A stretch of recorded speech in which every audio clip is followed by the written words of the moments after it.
The ancient Romans always fought to subjugate the numerous tribes that inhabited Europe.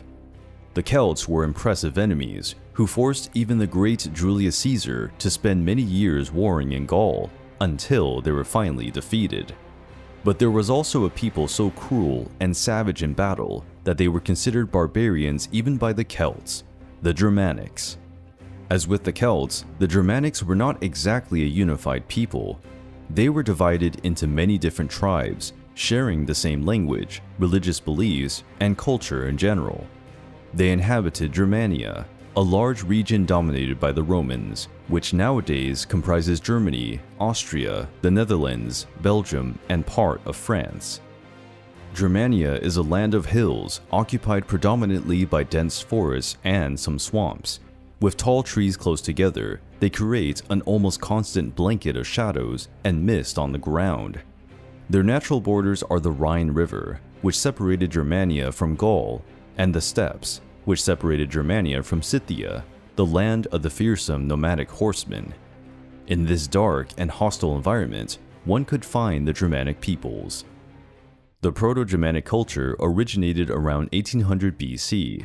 The tribes that gave origin to this culture came from Scandinavia, after having migrated to the south due to climate changes. They occupied territories that previously belonged to the Celts. After that, Celts and Germanics spent many generations sharing a mutual hatred, fighting bloody battles for territories. At the time of the Roman conquest, these were the main Germanic tribes: the Suevi, Frisians, Cimbri, Teutons, and Marcomanni. The tribes were made up of different clans with warrior traditions. In fact, the warrior caste ran the Germanic society, with the leaders of each clan putting together a warrior assembly to decide on matters of war or peace, and to pass judgment on crimes and punishments. In the society, those ranked first were the members of the nobility, second, the freemen, who could bear arms and participate in the assembly of warriors, and third, the servants, such as farmers, fishermen, and blacksmiths. Lastly were the slaves. Women were highly respected and had their roles in society, such as clothing, pottery, and tending the crops. Men acknowledged women's ability to predict events and did not hesitate to ask their advice. Marriage was something taken very seriously. Both men and women married only once in their lives. In rare cases, members of the nobility took more than one wife, if that was needed to have children or arrange political marriages. Agriculture was the main source of food, besides cattle raising and hunting wild animals. Unlike the Celts, the Germanics were not very prone to art. According to the Roman historian Tacitus, they paid no mind to silver and gold. Each tribe had a supreme chief, or king, as many called themselves. These kings were elected by the warrior assembly, and could also be disposed by election. These were responsible for commanding the warriors during battle, followed by a group of elite warriors. Free men were trained from childhood by their fathers, uncles, or older brothers. They were considered fit for combat by the age of 16, when they were given a shield and a spear by the chief of the tribe. This training produced large, strong warriors who wore long beards or mustaches. Julius Caesar described the Germanics as follows: "The Germanic people are incredibly tall, brave, and skillful with their weapons. Even their gaze is unbearable." The Germanic people of the Suevi tribe were regarded as the most fearsome. Their warriors were characterized by long hair tied on the side of the head.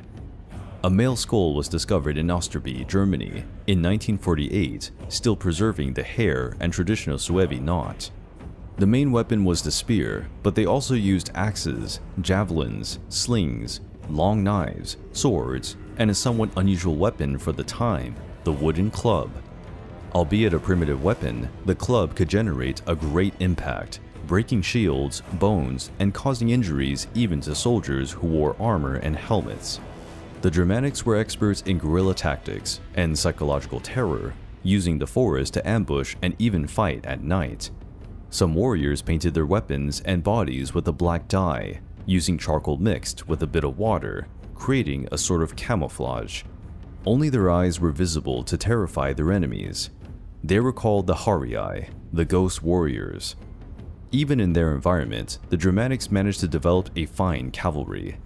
They used an impressive tactic to say the least, where young warriors advanced by running side by side with their horses during the attack.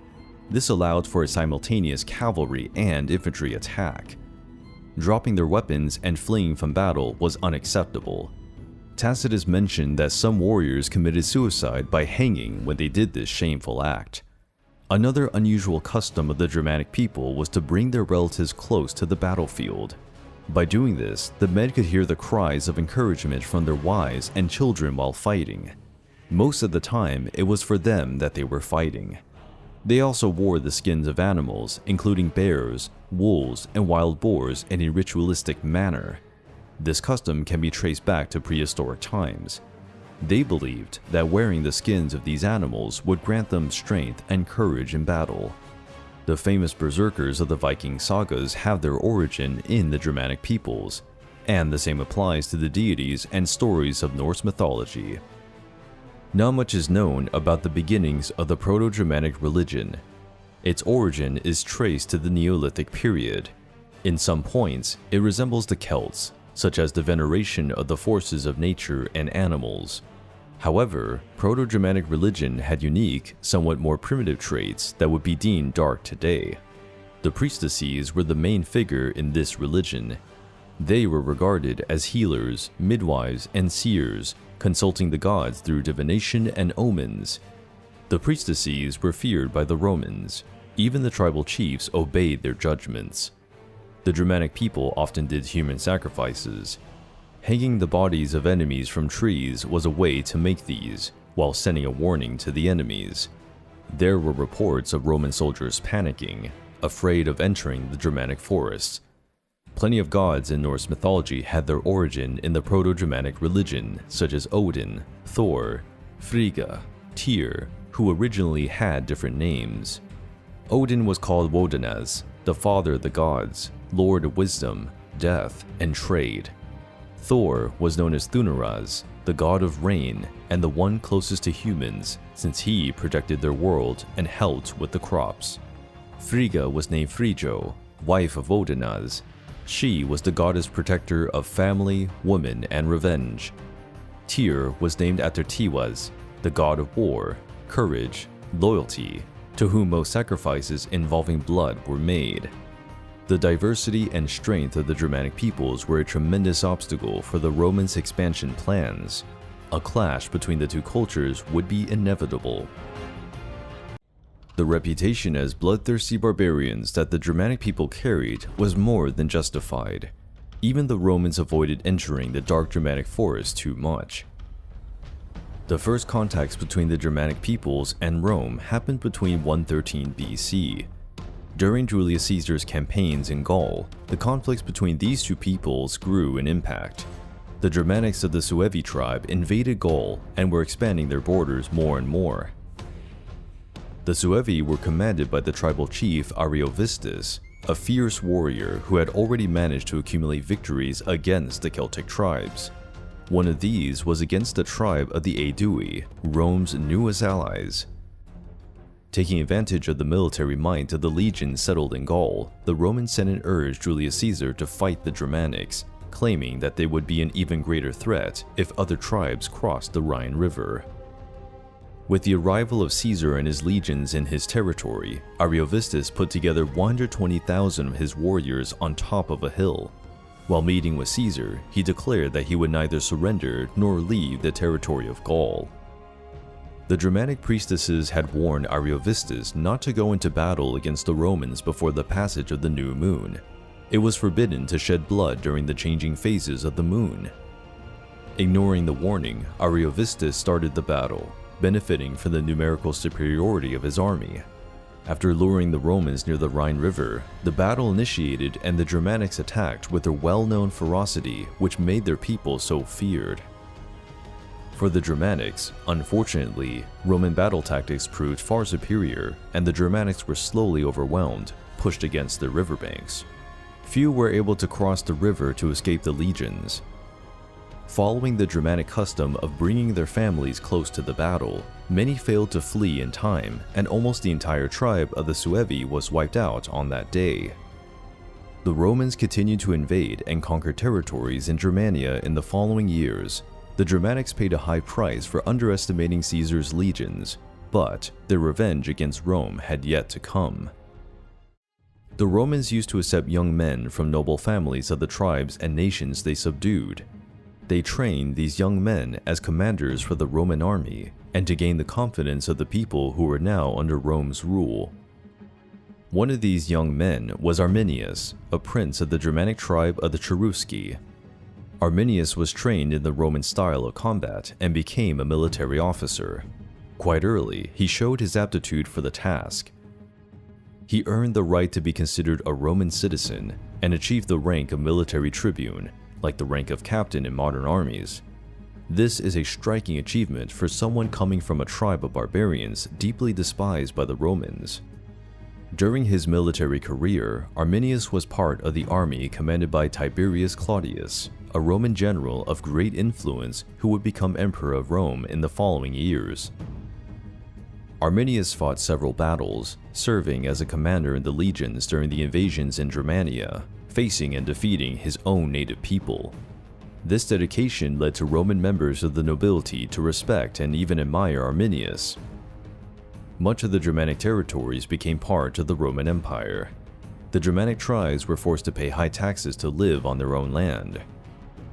These territories were under the responsibility of Consul Publius Quinctilius Varus. To keep the peace, he had at his disposal 3 Roman legions, approximately 20,000 men. When Arminius noticed the poor condition his native people were in, he could not resist his aversion against Rome and started to write a plan that would go down in history. Autumn had arrived, and the Roman legions serving in Germania needed to march to a warmer region before winter. To do this, they had to cross the Teutoburg forest, a dense, dark one, filled with trees and moss. Arminius had secret meetings with the chiefs of the Germanic tribes to attack the legions during the march in the middle of the forest. Arminius knew very well the power of Roman tactics. On such an uneven terrain, the Roman formations would lose much of their effectiveness. On a cloudy, rainy day, the Germanic people hid in the forest and waited for the legions. At the right moment, Arminius gave the order for attack, and the Germans attacked the Roman column from 2 different directions. Caught by surprise, the Romans barely had a chance to react. Their disciplined formations failed to establish an effective organization. To make matters worse, the ground was muddy and slippery due to the rain. 20,000 legionnaires lost their lives on that dark day. It is said that Quintilius Varus, along with the other Roman officers, took his own life during the battle, fearing being captured and sacrificed in the dreaded Germanic rituals. The 3 banners of the legions were lost. 2 were looted by the Germans, and a third disappeared into the forest swamps. When the Roman Emperor Augustus heard of this, he dealt with his impotent rage for days. Some claimed he beat his head against the palace walls, constantly yelling, "Quintilius Varus, give me back my legions. Quintili vare, legiones rede," in Latin. The loss of 3 legions was a massive blow to the proud Roman Empire, shattering its seemingly invincibility. In the following years, Rome sent several military expeditions to punish the Germanics, and many battles were fought. But the fighting had gone on so long that the new emperor Tiberius gave up on the idea of annexing Germania to the territory of the Roman Empire. The heroic Arminius was murdered at the age of 36, probably by his own father-in-law. Arminius was given the title Liberator of Germania and is a symbol of bravery and resistance of the Germanic peoples. The Germanic tribes managed to block Rome's advance, albeit with a high price. During the Huns' invasion of Europe, many Germanic peoples moved further into Roman territories, in a period that would become known as the Barbarian Invasions. During the migration of Germanic peoples to Western Europe, tribes such as the Vandals, Ostrogoths, and Visigoths spread terror in the Roman territories. plundering and ravaging many towns and villages. Gradually, the different Germanic peoples came to dominate several regions of the former Roman Empire. They established themselves in the conquered territories. By the 7th century, almost all Germanic peoples were living in parts of Europe. The Germanic invasions brought disorder, destruction, famine, and plunder to the already decaying Roman Empire, which contributed greatly to its demise. Over time, Germanic culture was mixed with that of the peoples in the conquered territories. The influence of the Germanic peoples is therefore an important foundation of European culture.